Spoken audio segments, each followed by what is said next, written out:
एक तरफ सूरज और देवयानी ने सोनिया के साथ मिलकर एक नई साजिश चल ली थी, वहीं दूसरी तरफ ऋषित को खुशी से नींद नहीं आ रही थी। ऋषित बहुत ही ज्यादा एक्साइटेड था आने वाले दिन के लिए। उसे पूरी उम्मीद नजर आ रही थी कि कल रिद्धिमा और उसके बीच सब ठीक होगा। यही सोचते हुए देर रात को उसे नींद लग गई। अगले दिन सुबह जब ऋषित ने अपनी आंखें खोली तो उसके चेहरे पर एक बड़ी सी स्माइल थी। उसने एक बहुत ही खूबसूरत सपना देखा था जिसमें उसने रिद्धिमा को सब कुछ बताया था और रिद्धिमा भी अब उसकी मजबूरी समझ गई थी। और फिर जब ऋषित ने अपने प्यार का इजहार किया तो रिद्धिमा ने भी कहा कि वो भी ऋषित से प्यार करती थी।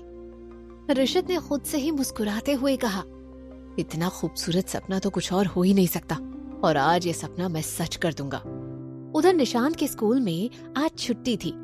रिद्धिमा को एक मीटिंग के लिए जाना था तो रिद्धिमा ने सोचा कि वो पहले निशांत को उसके पापा के घर छोड़ देगी, फिर मीटिंग के लिए चली जाएगी और फिर शाम को ऋषित के साथ उसे डिनर पर भी जाना था। उधर ऋषित तो सुबह सुबह ही घर से निकल गया था। ऋषित खुद उस होटल पहुंच गया था जहां आज रात वो और रिद्धिमा डिनर पर जाने वाले थे। ऋषित खुद सारे अरेंजमेंट दिख रहा था और सब कुछ कैसे करना है होटल स्टाफ को बता रहा था। चिराग भी उसके साथ था जो ये सब देख के हैरान हो गया था। ऋषित जब सोनिया के साथ डेट पर गया था तो ये सारे अरेंजमेंट्स चिराग को करने पड़ते थे। यही नहीं, सोनिया के लिए गिफ्ट भी चिराग ने ही खरीदा था और आज रिद्धिमा के लिए सब कुछ ऋषित खुद कर रहा था। इसी से ये साबित हो रहा था कि रिद्धिमा ऋषित के लिए कितनी स्पेशल थी। चिराग के लिए अब खुद को रोक पाना मुश्किल होता जा रहा था। फिर चिराग ने ऋषित से पूछ ही लिया, सर आज कुछ स्पेशल है क्या? क्योंकि आप खुद सारी तैयारियां देख रहे हैं। ऋषित ने खुशी भरी आवाज में कहा, आज मैं सारी बातें रिद्धिमा से क्लियर कर दूंगा और उससे अपने दिल की बात कह दूंगा। चिराग हैरान हो गया, क्या मतलब?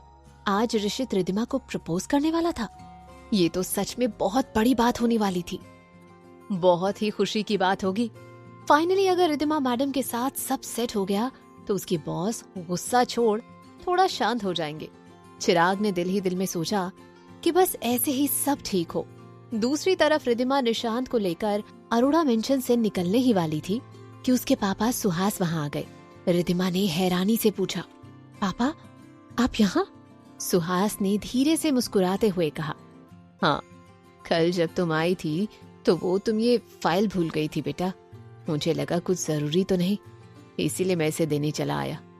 ये कहकर सुहास ने रिद्धिमा को फाइल दी, जिस पर रिद्धिमा ने फाइल लेते हुए कहा, ये फाइल तो उतनी जरूरी नहीं थी, पर अच्छा हुआ आप आ गए क्योंकि मैं निशांत को लेकर आपके ही घर आ रही थी।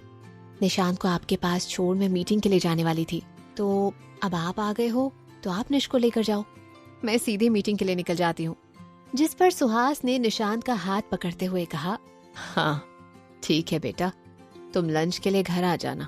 रिद्धिमा ने बस हाँ में सर हिलाया। सुहास फिर निशांत को अपने साथ अपनी कार में ले गया। दूसरी तरफ रिद्धिमा अपनी कार में बैठकर मीटिंग के लिए निकल पड़ी, पर थोड़ी ही देर में रिद्धिमा को एहसास हुआ कि उसकी कार के ब्रेक के साथ कुछ प्रॉब्लम थी। परेशान होकर रिद्धिमा ने कार स्लो करते हुए ब्रेक लगाने की कोशिश की, पर ब्रेक लग ही नहीं रही थी। रिद्धिमा पैनिक होते हुए खुद से ही बोली, शिट, ब्रेक फेल हो गया है। लेकिन ऐसा कैसे हुआ? कल शाम को तो इसी कार से अरोड़ा मेंशन में वापस आई थी, तब तो कार के साथ कोई प्रॉब्लम नहीं थी। ओह शिट, अब क्या करूं? रिद्धिमा को अब डर लगने लग गया था। फिर भी रिद्धिमा खुद को संभालते हुए कार की स्पीड कम करते हुए ड्राइव करती रही, लेकिन वो ऐसा ज्यादा देर नहीं कर पाई और कार पर से उसका कंट्रोल खो गया। सामने से रोड क्रॉस करने वाले एक बच्चे को बचाने के लिए रिद्धिमा ने अपनी कार को साइड में लेने की कोशिश की, जिसमें उसकी कार एक पेड़ से जाकर टकरा गई। रिद्धिमा के सर पर चोट लग गई और वो बेहोश हो गई। उधर दूसरी तरफ ऋषित मॉल में घूम रहा था। रिद्धिमा के लिए क्या गिफ्ट लेना चाहिए ये सोचकर कई शॉप्स में देख रहा था। ऋषित को समझ नहीं आ रहा था कि रिद्धिमा के लिए ऐसा क्या गिफ्ट ले कि वो खुश हो जाए। ऋषित को इस बात की खबर भी नहीं थी कि रिद्धिमा का एक्सीडेंट हो चुका था, क्योंकि रिद्धिमा का विश्वास जीतने के लिए ऋषित ने रिद्धिमा पर नजर रखने के लिए जो आदमी लगा रखे थे सब हटा दिए थे, पर गौरव के आदमी अभी भी रिद्धिमा पर नजर रखे हुए थे। इसलिए जब रिद्धिमा का एक्सीडेंट हुआ गौरव के आदमी ने गौरव को खबर कर दी। अपने आदमी को एम्बुलेंस को बुलाने को कहकर गौरव खुद भी रिद्धिमा के पास जाने के लिए निकल पड़ा। जब गौरव वहां पहुंचा, एम्बुलेंस रिद्धिमा को हॉस्पिटल लेकर ही जा रही थी। गौरव भी रिद्धिमा के पास एम्बुलेंस में बैठ गया। रिद्धिमा का हाथ पकड़कर गौरव ने चिंता से देखते हुए कहा, तुम्हें कुछ नहीं होगा रिद्धिमा, मैं हूं ना। रिद्धिमा तो बेहोशी की हालत में थी। फिर थोड़ी ही देर में वो लोग हॉस्पिटल पहुंच गए। गौरव ने डॉक्टर से रिक्वेस्ट करते हुए कहा, डॉक्टर प्लीज रिद्धिमा को बचा लीजिए, जो भी करना है जल्दी कीजिए, मेरी रिद्धिमा को बचा लीजिए। डॉक्टर ने गौरव को धीरज देते हुए कहा, फिक्र मत कीजिए, हम ट्रीटमेंट शुरू कर रहे हैं, तब तक आप उनके घर वालों को खबर कर दीजिए। इतना कहकर डॉक्टर ने रिद्धिमा की ट्रीटमेंट शुरू कर दी। गौरव रिद्धिमा के कमरे के बाहर आया, तब तक गौरव का असिस्टेंट हितेन भी पहुंच चुका था। गौरव ने हितेन को ऑर्डर दी, रिद्धिमा के पापा को फोन करके खबर दो। हितेन ने हाँ में सर हिलाया और काम में लग गया। हितेन ने रिद्धिमा के पापा सुहास को फोन लगाकर रिद्धिमा के एक्सीडेंट की खबर दी। थोड़ी देर बाद गौरव और हितेन दोनों ही हॉस्पिटल के एक कमरे के बाहर खड़े होकर इंतजार कर रहे थे। गौरव काफी परेशान हो रहा था। तभी सुहास और मिहिर वहां आ गए। सुहास ने पैनिक होते हुए पूछा, क्या हो गया? क्या हुआ मेरी बेटी को? कैसी है वो? कहाँ है रिद्धिमा? गौरव ने सुहास को हौसला देते हुए कहा, अंकल शांत हो जाइए, रिद्धिमा का एक्सीडेंट हो गया था, लेकिन डॉक्टर उसे ट्रीट कर रहे हैं। थोड़ी ही देर में डॉक्टर उसकी तबीयत के बारे में बता देंगे। सुहास अब और खुद को संभाल नहीं पाया। उसके हाथ पैर कांपने लगे। मिहिर ने सुहास को एक बेंच पर बिठा दिया तो सुहास ने कांपती हुई आवाज में पूछा, ये सब कैसे हो गया? हे भगवान, मेरी बेटी को सुरक्षित रखना। गौरव ने सुहास के पास बैठते हुए कहा, अंकल मैं गौरव मल्होत्रा। रिद्धिमा ने शायद आपको मेरे बारे में बताया हो। मैं और रिद्धिमा एक डील पर काम कर रहे हैं। सुहास ने बस हाँ में सर हिलाया। इससे पहले गौरव और कुछ कहता, मिहिर ने शक भरी नजरों से गौरव को देखते हुए पूछा, तुम्हें रिद्धिमा के एक्सीडेंट के बारे में कैसे पता चला? गौरव और मिहिर ने कुछ पल एक दूसरे को घूर कर देखा। दोनों एक दूसरे के सौतेले भाई थे, ये जानने के बाद पहली बार दोनों सीधे मुंह बात कर रहे थे।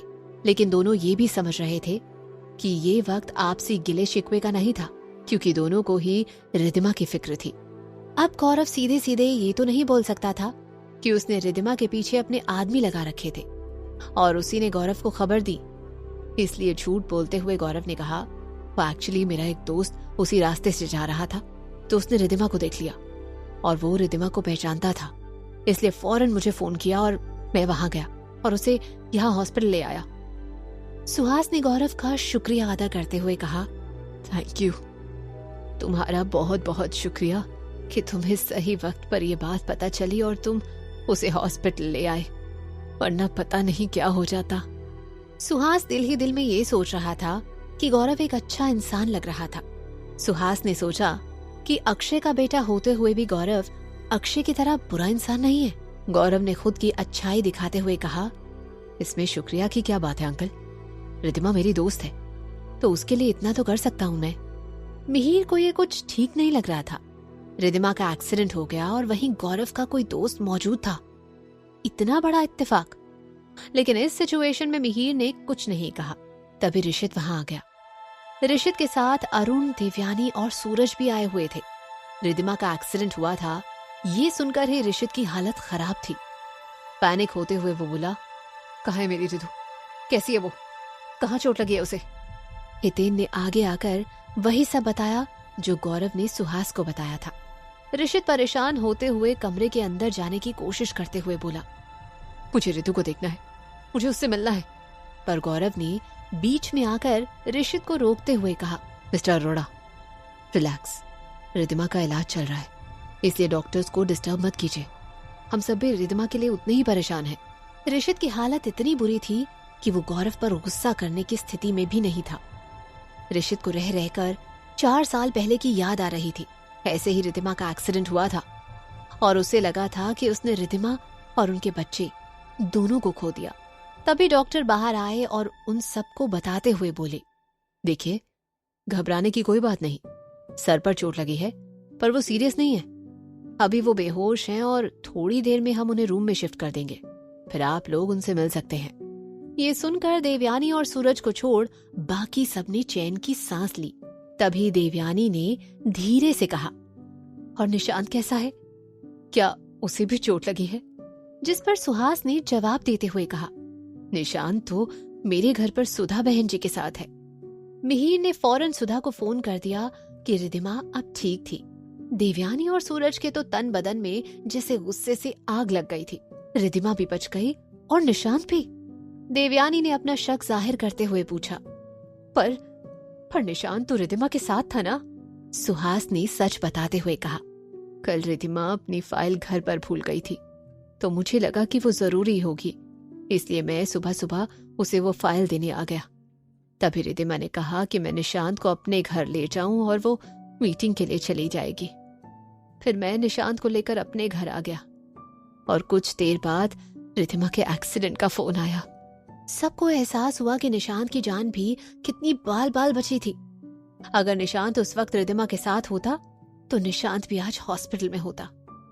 ये सुनकर ऋषित और अरुण ने चैन की सांस ली। तो देवयानी और सूरज दोनों को इस बात का एहसास हो गया था कि उनका प्लान एक बार फिर फेल हो गया। थोड़ी ही देर में रिद्धिमा को होश आ गया। सुहास और मिहिर, ऋषित सभी रिद्धिमा के बेड को घेर कर खड़े हो गए। ऋषित ने रिद्धिमा का हाथ पकड़ते हुए कहा, रिद्धु तुम ठीक हो? मैं तो डर ही गया था। सुहास की आंखों में पानी आ गया था और वो परेशान होकर बोला, मेरी बच्ची, दर्द हो रहा है क्या? कैसे हुआ ये एक्सीडेंट? रिद्धिमा को याद आया कि कैसे उसका एक्सीडेंट हुआ, कैसे उसकी कार के ब्रेक फेल हो गए थे। क्या होगा जब रिद्धिमा अपने एक्सीडेंट के लिए ऋषित को जिम्मेदार ठहराएगी? जानने के लिए सुनते रहिए क्यों दर्द है इतना इश्क में, सिर्फ पॉकेट एफएम पर।